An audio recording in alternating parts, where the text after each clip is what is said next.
कोहिनी हो राबा पूरा करियो बाबा हो हमनी पकीरी पा बनौले रहियो बाबा हो साने कुर्मियाने के बढ़ौले रहियो बाबा हो साने कुर्मियाने के बढ़ौले रहियो बाबा हो दुश्मन के मूड़ी छुपौले रहियो बाबा हो हमनी के नाम चमकौले रहियो बाबा हो साने कुर्मियाने के बढ़ौले रहियो बाबा हो साने कुर्मियाने के बढ़ौले रहियो बाबा हो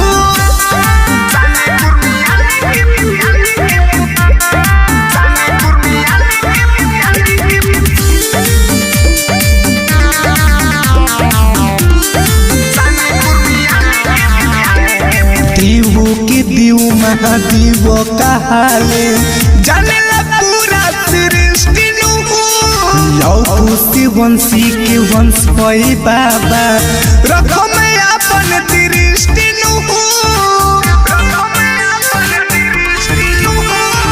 देवो के देव महादेव कहानी जानेला पूरा सृष्टि लौकु से वंशी के वंश पै बाबा रखो मैं अपन दृष्टि इहे बस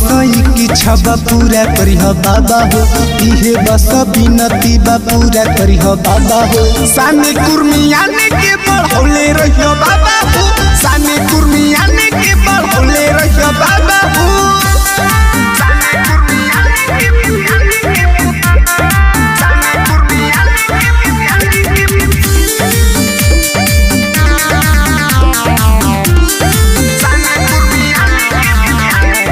रौरे आशीष से चमकता कुरुनी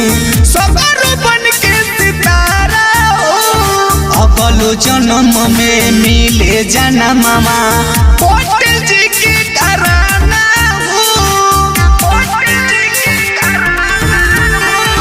रौरे आशीष से चमकता कुरुनी सबर बन के सितारा अगलो जन्म में मिले जाना मामा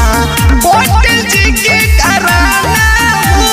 सीनामा से अपना लगौले रहियो बाबा हो नीरज मोहित दीपक के हंसौले रहियो बाबा हो साने कुर्मियाने के बढ़ौले रहियो बाबा हो साने कुर्मियाने के बढ़ौले रहियो बाबा हो जय भोलेनाथ।